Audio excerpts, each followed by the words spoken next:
So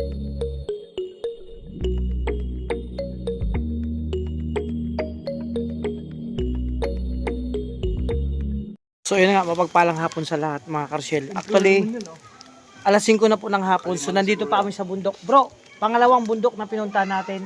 West po ito. Dati kanina galing tayo sa south. South po na bundok ng Bukidnon. Ngayon sa west po kami. Kasi baka sakali po kami na nag-scout po kami ngayon. Sitwasyon namin. At nga po, merienda namin Skyflex. Buti na lang, lagi natin katuwang ang Skyflex. Noon natin pakita yung ano. So dito kami oh. Gutom na sila oh. Kahit ako nagutom na rin kasi alas 5 na. So ang biyahe dito may 2 oras. Inabot nga po kami ng ulan. Napakalakas na ulan kanina. Nandun kami sa loob. Abangan yung upload ko po. So napakalakas. Grabe no? Kami bata. So, ako nga mga Karshel, nagsapatos, nagtanggal ako ng sapatos kasi basang-basa na. At si bro, Kim, tsaka si ano, Kuya Mario, nag-Skyflex na. Ako rin mapapa-Skyflex. Ito yung sitwasyon namin mga Karshel. Bro, Skyflex tayo. Bro, di ba? Ganito lang tayo. Merienda, Skyflex. Sama-sama. Di ba? Inabot tayo. Ayun nga po, para sabihin nyo po. Ayun, makita nila na ang bunggo po natin ay napapalaban ng talagang grabe. Oh, papalagan ng husto. Ayan, maano po yan. Malinis to kaninang umaga. Ayun, no. Ayun nga po mga Karshel, ang bundok ko. Ayan nyo. Ayun po yung bundok. Nasa taas na naman po kami ng bundok. Mga kalangga. Mga kalangga, mga Karshel. Ayun, no. Napakalaking kamuting kahoy. Tingnan nyo po. Kamuting kahoy yan, no. Oh. Ay yung puno niya, ibig sabihin ang laki na ng tayod niyan, bro. Kamuting kahoy, ang laki. Ngayon ako nakita sa talang buhay ko. Ilang taon na ako mga Karshel, 24 anyos. Yun na yun. Ang laki ng kamuting kahoy. Ayan oh. Pinabayaan lang nila na lumaki na. Pwede pala yung lumaki ng lumaki. Tapos pag magugulay ka, marami kang makukuhang ugbos ng kamuting kahoy. Ayan oh. Tunay po yan, kamuting kahoy. Ayan, yung puno niya mali. Ayan oh, ang laki na. Kamuting kahoy. Tay, kamuting kahoy to? Bilanghoy, tulad nung yung ang laki. Grabe oh, mayong tunay. Mga vlogger po kami, ayan oh. Grabe. Oo nga kamuting kahoy nga. Ang laki bro. Nagtaka ako. Pwede pala yan, palakihin mo ng palakihin. Pag magugulay ka munting kahoy, marami ka nang makukuha. No? Ang laki. Yan ang kamuting kahoy na German Shepherd. German Shepherd siya. Yan po yan lahi ng German Shepherd na munting kahoy, malaki.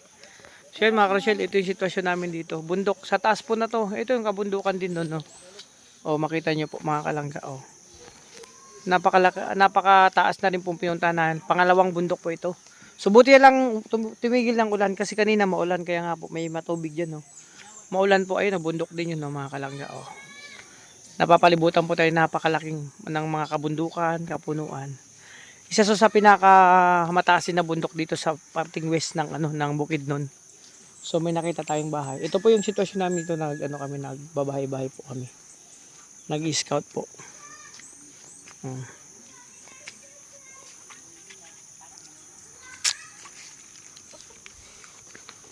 Taniman. Oh. Matataba ang lupa dito mga Karshel. So ito nga po kami. Naambon na naman mga kalangga. Oh. Pasok na muna tayo. Ayun puro maisan po 'yan oh. Oh, maisan. Ayan, balik na. Naulan na. Ayan mga Karshel, mga kalangga. Kasalukuyan, pauwi na po kami. Galing na kami sa pangalawang bundok na inakit namin. Rough pong daanan dito at puro mga puting kahoy, puro mga punong kahoy, ayun, nagtataasa. So hindi natin naman sila yan ang kabundukan sa baba kasi nga po umuulan-ulan. Pababa naman po kami. Kanina puro paakyat. Ngayon puro pababa kami mga kalangga. So tuloy pa rin kami nagbabaka sakali na makahanap kami ng isang tribo na pwede naming pag-aasalan sa hirap, deserve na matulungan. Pero pagdating namin dun sa taas, medyo okay naman sitwasyon nila doon, yung mga bahay magaganda din. Sa tingin naman namin ano sila, mas may deserve pang matulungan. Ayan na naman tayo. Ano ba? Dapat nandyan yung gulong. Nandiyan nga yung gulong, nandiyan nga yung damit na ano eh. Ayan o mga Carcel, bundok po ito, kabundukan. Oh. So tingnan natin, ito muna yung vlog ko mga Carcel, yung pauwi na kami, makita nyo yung dinaanan namin. Pero patras po kasi nasa likod tayo ng bundok. Ito nga po yung sitwasyon natin. Ayan si Bro Victor, kay Alex, at si Kim. Sarap ng buhay oh. Mahiga-higa lang, pero ano yan si Kim, pagod na rin. Kasi simula kaninang alas 8 nagbibiyahe na po kami. So ito yung sitwasyon po namin dito sa Bukidnon pa, west na bundok. Kanina po ano yun, south na bundok. Sobrang taas, kitang-kita ng buong city ng Valencia. Oh. So ito po yung vlog ko, travel vlog muna tayo mga kalangga, para naman ma-update yung mga babayan natin at mga kalangga natin, mga Rochelle, yung pinupuntahan namin. Kung gaano po kalayo, gaano po ang sitwasyon, ano po yung masasabi nyo sa aming biyahe. At naulan-ulan at ayan o, natulog-tulog pa ako. Bro, sapatos mo, basa na yan. Pambira. Nababasa na, pambira ka. Oo. Sama na yan eh. Huwag mo na basain. Iganyan mo lang yun o. Punasan na lang. Ayan. Ayan. Kuya Alex, basa na rin sapatos kaya si Bro Victor. Ako nagpaana po ako. Chinilas na lang ako. Oo, magchinilas na lang tayo. Ayun o, bundok ng mga mais. Pag nakita nyo mga Carcel dito, kabundukan, puro mais. Tapos tubuhan. Yun po kasi ang pangunahing panghanap buhay dito. Ayan o, makita nyo po. So, akit baba tayo ha mga Carcel kasi bundok po ito. Kita nyo naman yung daanan natin, rough road po, rough road yan. So ito po ang lugar na hindi inaabot pa ng gobyerno. Ibig sabihin yung mga pasemento sa daan, hindi po gaano dito pa na ano to, nasa civilize. Ano pa talaga ito, probinsya kasi nga po, masasabi mo sa daanan pa lang o rough road. So hindi pa nagkakaroon ng project dito ng gobyerno para maisaayos po ang daanan dito. Ayan o, yan, nakita nyo, yan o. Yan po ang Mount Tereses. No?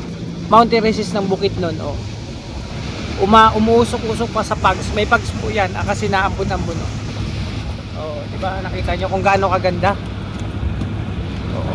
So tuloy lang po tayo. At kagandahan po dito mga Carcel, mga kalangga. Lahat po sa paligid mo makikita punong kahoy. Kulay green. Oh, wala ka po makita iba. At kagandahan po dito yung ulan nakakabasa. Oo, nabasa na nga po kami. Oh. Wala kang ibang makita kundi bundok, mga kapunong kahoy, mga tanim, mais, tubo. Oh. Napakasarap po tumira sa gantong lugar para sa akin sa probinsya. Kasi magtanim ka lang, mabubuhay ka na dito. Mayroon konting pinagkakakitaan. Ayun no, puro maisan no, makita maisan. Kung ano, ano yun siguro bro, bahay nung rest house ng mga taniman. Tulad nung nasa Japan ako, may mga rest house sa gitna ng bundok bro. Tinataniman namin bro, alam mo kung gaano ka, 10 hektarya, isang ano yan, hilera.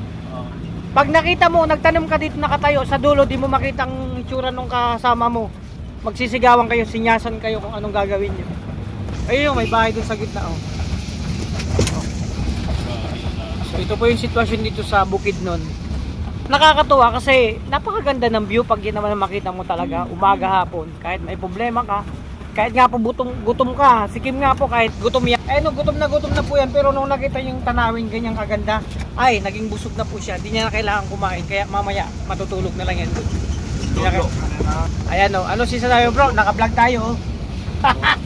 Ginagawa ko yan sa siyan, kabog na para matagal ka. Ayan o, oh, di ba? Ay, hindi ako nagkakat bro. Diretso, tuloy-tuloy to, ayan o. Hindi, mga biroan lang po yun. Bibiro na yan, sige. So yun nga po mga Carcel, mga kalangga. Ito nga po ang sitwasyon namin dito. Inuulit ko lang po, puro puno po makikita nyo dito. Wala kayong ibang makikita kasi kabundukan nga po ito. Meron naman puno. Ayan o, mga puno o. Yan nga. Oh. Ayan, buhay na bato, kaya po lumalaki yan. Kasi yan po tinatawag na mga buhay na bato. Sabi nung nakausap ko. Ilang taon na yan? Siguro, ano na yan, dekada na yan bro. 100 years na po yan, mahigit. Ayun o, pababa na naman kami. Akit baba po kami doon, kaya si Super Bungo po natin napapalaban ng gusto. Buti lang matibay si Bungo. O ayan o, maisa na naman yan o. Ang daming mais, oh. Oh. Imagine mga karosyel, ilang hektarya ang tinataniman nilang mais, pala, ay mais, tsaka banana, mga saging, tsaka tubo. Ibig sabihin, ang mga tao po doon sobrang masisipag. Nasaan yung mga Ayan, oh. saging? Mamaya, dadao yan, oh, mga kasagingan, no. Oh. Diba? Sobrang, bro, sa tingin mo yan, no, ang laki niyan. Ilang bundok, tapos tataniman mo isa-isa yan. Oo. Ibig sabihin talagang sipag. Nagtanim yan. Oo, sa sobrang sipag. Grabe, siguro ilang araw yan, ilang buwan yan tinatanim. Ayan, no. Ilang hektarya po yan, mga karosyel, makita. Puro maisan po yan. Kaya salamat sa nagtanim yan. Buong, ayan, no, makita mo green, puro po yan mga kamaisan. Mga karosyel. Talagang Meron tayong mais na nakakain, na bibili at nailalagay sa pagkainan dahil sa mga nagtanim yan. sasakanto. Oo, Na tsaka nagtatanim. tsaka hindi lang yan, bro. Meron tayong na iba-vlog. Ayun, no, maisan pa dun, no, sa kabila, oh. Hindi lang natin makita. Naulan kasi hindi ako makatayo. Ayun, no, puro mais, oh. Grabe, oh. Ilang tonelada mais po yan pag inani. Ayun, no, puro mais po yung bundok na yan, no. Oh, makita nyo, wow, ang ganda, ah. Ang Wow. ganda, ah. Virgin. Wow. Oh, di ba, mga karosyel? Oh, ang ganda.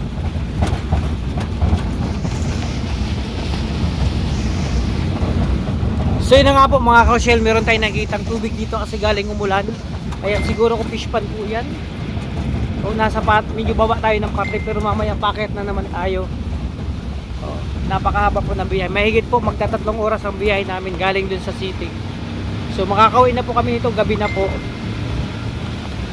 So salamat sa Panginoon kasi lagi tayong ginagabayan. Kahit napakalayo ng mga pinupuntahan namin, safe po kami nakakarating. Dahil sa pagpapala ng Panginoon. Salamat po sa mga nagdadasal sa aming safety. So ito na nga po mga karosyel. Bakit na naman po tayo? O, pahaon. Ayun, o, maisa na naman, o, mga kalangka. So, ito po ay kumbaga sasabihin na lang nating adventure. Kailangan enjoy na lang natin yung mga gantong lakad, gantong moment, no? Enjoy na lang natin. Actually yung pagbiyahe ng ganito mga karosyel, nakakapagod din po ito. Oo, kasi yun nga, kung hindi ka sanay magbiyahe, talaga mahilo ka talaga. Tapos sasakit ulo mo. Pero kami lagi kayo may baong Biogesic. Kanina nga po, nakadalawang Biogesic na si Toto uminom kasi sumakit ang ulo niya. Ako lagi ako may dala tapos paracetamol. Dalawang bayo po pala hiningi sa akin ni Toto uminom kahapon. Tapos kanina kasi sumakit ang ulo niya. Pero ngayon okay na, naka-recover na siya. So kailangan talagang laging handa mga kalag-asawang gantong lakad. Pero importante doon mga karosyel, masaya po kami sa ginagawa namin. Enjoy po kami. No? Hindi kami nakakaramdam ng pagod dahil sa ano po, kagustuhan namin to, talagang nasa puso. No, kasi mga karosyel, ang ginagawa mo kapag nasa puso po yan, bukod sa iyong kalooban. Kahit gano'n man kahirap yan, hindi ka makakaramdam ng paghihirap. Kumbaga, makaramdaman mo lang yung ano lang, yung parang chill ka lang, nag-i-enjoy ka lang. Lalo na pag ang mission mo ay tagumpay, no? Kanina nakaisa po kami, nung nakita kami ng ano ng beneficiary, isa na naman po natulungan ni Dudong, no? Na i-vlog. So, napakaganda sa pakiramdam na kahit ito yung pinagdaanan namin, meron kang natulungang tao sa abot ng ating makakaya. Na pati pala ito, oh. Alin? Panig ba sana? Sa akin yung bro. Dati pa yun sa kabilang bahay. Yung unang binilihan sa akin ni Kuya Regan. At salamat kay Kuya Regan. Dahil ngayon nagkaroon tayo ng mahihigaan. Ano sabi mo kay Kuya Regan?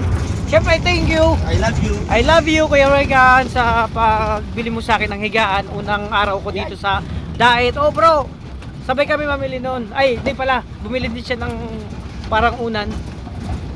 Siyempre, wala pa naman akong kita noon talaga. Oo. Unang, mga karosyel, ganito ang kwento. Mahigit 2 years po bago ako nagkaroon ng revenue sa pagbablog ko. Dapat ang kwento mo, ibang video naman, ibang ano. Ganito lang, habang tayo nagta-travel bro. Ganito Ay, ganun ba? Na-monetize po ako mga karosyel 2 taon. 2 taong pagtsatsaga sa pagbablog, sama-sama kila Nathan, time pa ni Nathan. Tapos nakilala ko si Kuya Alex, pati si Joey the Great. sila Vincent Calyada, nakasama ko po yan. At kasama pa nun ni Kuya Alex yung kakambal mo bro, Jay Manalo, G. Guevara. O diba, nakasama ko yan sa pagmimisyon. Pero nauna yun si Maynita talaga, sama-sama kami mag-mission, mag-ayuda sa ano, hindi pa ako nag-vlog noon. Pero nung time na nag-vlog na ako, 2 years bago ma-monetize. At tuwang-tuwa po ako, unang sahod ko sa loob ng mahigit 2 taon. Sumahod pa ako ng 5,000, grabe. Bro, tuwa ako sa sahod ko 5,000. Congrats. At ginawa ko, syempre, bumili ako ng mga gamit. Sa diet na ako nagkasahod, bumili ako ng gamit na at bumili ako ng kung anong kailangan ko. At syempre, nagkaroon din ako ng pagkakataon makapag-ayuda nun sa aking beneficiary, no? So, yun po ang nangyari. At ngayon nga po, halos mag 3 years na rin ako sa pag-vlog. So, maraming salamat sa mga sumusuporta po sa amin, sa aming mission, lalo na sa Maglangga. Thank you so much sa inyo. Hindi po namin yan malilimutan at talagang nasa puso na po namin lagi kayo. Wow, ganda ng ano. So yun, putulin na muna natin ang kwento. Iba naman natin. Kantahan na lang natin ng mga viewers natin. Kung maibabalik ko sana panahon at oras, di sana pagsisisi ang dinaranas. Pero mga kasyel, mga kalangga, hindi naman po ako nagsisisi. Talagang nadala lang ako sa kanta. Pumasok lang sa isip ko na kantahin yun. Bakit ngayon ka lang? Bakit ngayon? Kung kailan ang aking puso'y meron ng laman. Yun nga po, dahil sa pagbablog ko, kahit papano nagkalaman ang aking bulsa. O, di ba? Ayan mga Rochelle, patuloy pa rin kami. Eh no, mahaba na po to. No, di ba? Wala pang kumbaga hindi pa simentado ng daan. Talagang dito sa lugar na to, yung daanan hindi pa talaga konkreto, semento, kaya rapport pa siya. So talagang napapalaban ang super bunggo natin mga kalangga. Ito so malayo-layo pa po, mahigit 2 oras pa po ang ipe-premiere po natin to ng 2 oras mahigit hanggang sa pagdating sa city. Tawa si Bro Victor, pasabi, bro, ang haba ng mo, ikat mo na yan. Premiere 2 oras. Oy wow, may pasyala pala dito. Maayad na Paguma di na Barangay Mauswagon. Ayun, semento na po ito mga Carousel, kaya medyo mabilis ang takbo nito to. So pero pa to, nasa bundok pa tayo mga kalangga. Ayan, naulan-ulan natulog-tulog pa. Ayan.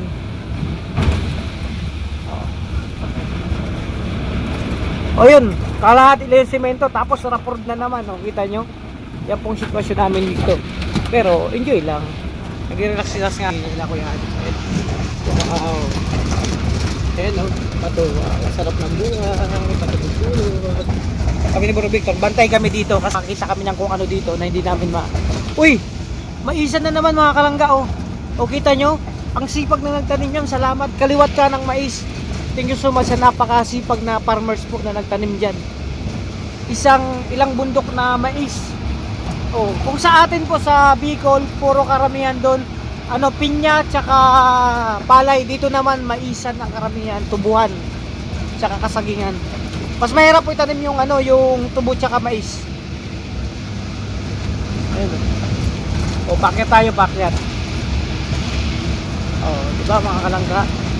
Wow, makita nyo, maisan pa yun, nakikita yung dilaw na yun sa bundok. Mga mais po yan. Ayan puso dito ang habal-habal.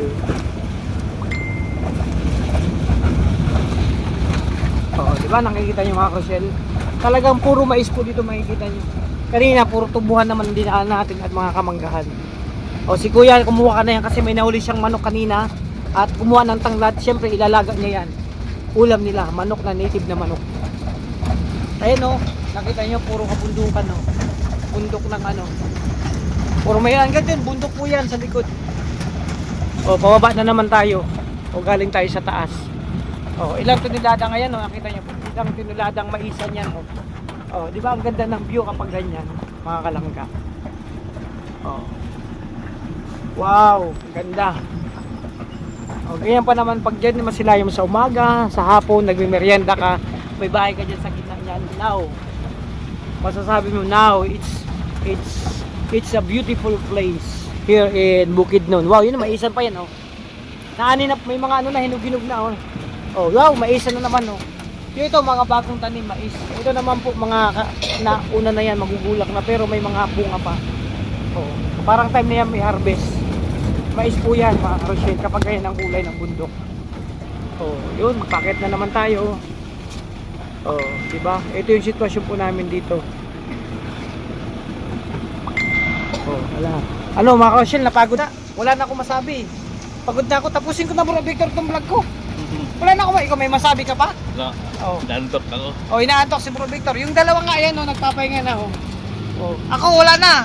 Hindi ko alam kung ano pa masabi ko dito, eh. Tapusin ko na to kasi okay na siguro to isang content. Mga kalangga, at nasaksihan nyo po yung aming pinuntahan, bundok. Pero hindi pa to, wala pa tayo sa kalahati. No? 2 oras mahigit kayo, magtatalong oras sa biyahe na. Pero ilang minuto pa lang to, yung vlog ko. Oh. Parang 16 minutes pa lang to, kada dala ko galing dun sa bundok. Pero, ay wow, ang ganda. Yan, pakita. Wow. Oh, pakita yung mga kasilyo. Wow. Wow. Oh. Aray ko.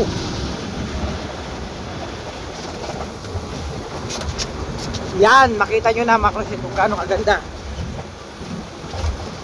Wow. Oh. Medyo wala na ulan, ambon-ambon na lang. Kaya na. Yan, ipakita ko sa inyo mga kalangga kung gaano kaganda yung pinuntahan namin kahit gaano kalayo. Yung view. Ayan, nakakabawi kapag ganyan, no. Mga maisan po yan, inaani na. At ito naman po, ayan, makita nyo po yan. Ano to? Ah, mga carrots. Ay, mais. Tara ko, carrots. Mais po, yan, no. Oh. Di-deliver po nila yan, sako-sako mais. Ayun nga po, kaya pala pinapahinog nila. Yun ang pag-ani, yung ano na, pag-hinog, ano na mais. Matigas na, parang gagawin sweet corn. So ayan, kahit pa paano nakita natin. Oh. Ayan, mga karosyel. Nasilayan yung kung gaano kaganda ang bukid nun. Wow, mais. Puro maisan po yan, mga karosyel. Ngayon, oh, yung dilaw na dilaw doon, mais po yan. Ilang bundok na mais po. Oh. Wow. Ayan, nakikita nyo po yan. Ilang bundok na maisan po yan.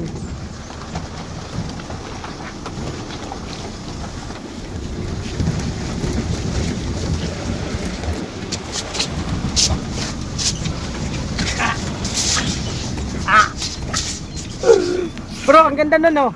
Nag-iisang puno sa ano? Ayun, no, nag-iisang puno sa gitna ng bundok, tapos may bundok maisan. Grabe.